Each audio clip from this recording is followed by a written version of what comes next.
It's the final stop on its North Dakota leg of its tour around the NCHC. The Penrose Cup, the conference trophies of the NCHC, gracing the front of the Insider Weekly desk. Welcome to UND Insider Weekly alongside Tom Miller and Brad Schlossman from the Grand Forks Herald, Paul Ralston from UND Athletics. I'm Tim Hennessy. Gentlemen, let's talk about the weekend. Let's get it going. First of all, any comments on the Penrose Cup? It's shiny. Wow. It is large. Wow, I think, this is very shiny. People trying to pick that up we could see some adventures because it's you know, when you see it in the picture, it's not that big. Skating around the rink with that would be a little something else, huh? Yeah, how about this weekend, guys? North Dakota took care of Miami, and boy, who knows what's happened to the Red Hawks. But it was a pretty good performance both nights in North Dakota, maybe just getting back in stride on Friday night, did you think, Brad? And then hitting on all cylinders on Saturday. Yeah, on Saturday, everything seemed to go in the net. You know, they even had 2 goals that were disallowed and maybe could have been goals. You know, they were borderline, you know. So it could have been even uglier than that. But, you know, UND played real well, scored a lot of goals, got some power play goals, just, you know, didn't do a lot of things wrong. And Zane Gothberg looked pretty good coming back. I think that's the one thing that not a lot of people were talking about, that he returned to the lineup and looked like he hadn't been out, huh? Yeah, he was moving pretty well. I remember one save he made, there's a shot in front of the net. There's a rebound, and the guy passed it back door to a guy, and it looked like that was going to be a goal, and he moved over left to right and didn't even give the guy anything to shoot at, and that's pretty good movement, you know, for a guy who's been out. How about Paul Adu being a +6? That's a career for some. I was going to say, that is a pretty special. Do you remember anyone? I can't remember, no. Not in one game? I would say maybe a 4. Yeah. You know, but I have 6. That's almost ridiculous. Of course, it's been a long time since North Dakota scored goals in bunches like that. Yeah, and unfortunately for Miami's Taylor Rickard, he was a -7 at one point. At one point. And it was his birthday on Saturday. Oh boy. Birthday. Yeah. Tom, talk about, does it mean a lot, do you think, for this team that 5 of those goals came from defensemen?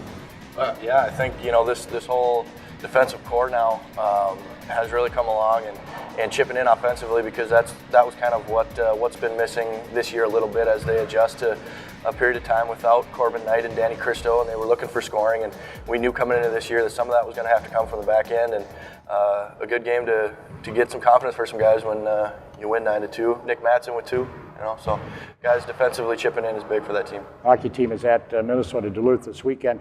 Women's hockey, Minnesota State came in and swept North Dakota over the weekend. I guess I don't know if shocked would be the word, but certainly surprised. Maybe get 1 out of here, but to get 2 was crazy, huh? And both nights they outshoot them by 20+ shots, and they can't win either of them. So as much as we're all enjoying watching the Olympics, I think they're ready for them to be over and get their full roster back here, because those losses are going to hurt them big time in the pairwise they already have. Are they going to fall far enough where yes, they can't recoup? There are some scenarios where they could bump back up, but now I don't think it's in their control. They need other things to happen too for them to come back into the top 7 or 8.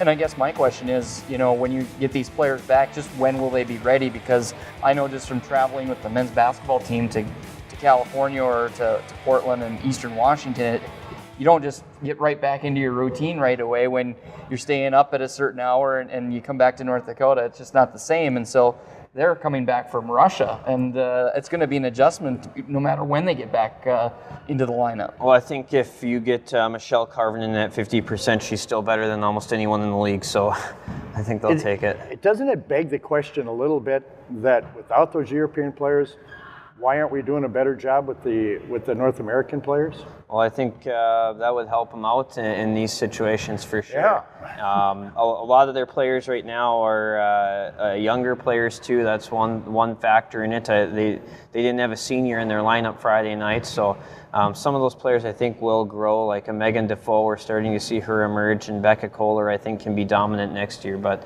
so they're a young team without the Europeans. They're a young team with them. Then you take them away, they're even younger. Next up, let's talk about some basketball. And the UND women's basketball team went out west and, did the Montana swing anyway, and came back with nothing. It's funny to hear what was going on Saturday night, though. Everybody seemed to enjoy the game because of the atmosphere there, but only to a certain extent. Huh? I watched some of that game out in Missoula there, and went down to the wire, and they didn't get a lot of help from 50-50 calls, let's put it that way, from the officiating. And I think they still have some youth in there. Part of the reason they have been strong is because they have better guard play than last year, but they're still a freshman and a transfer in their first year Division I. So there's some growing pains in some close games, and Montana did a great job keeping the rebounding margin close, because that's how this UND women's basketball team wins. Montana State, the loss there on Thursday night, that's an interesting one. They've lost twice to the Bobcats this year, and the Bobcats were really on a real slide coming into that one. And for whatever reason, it's a tough matchup for North Dakota in that game against the Bobcats.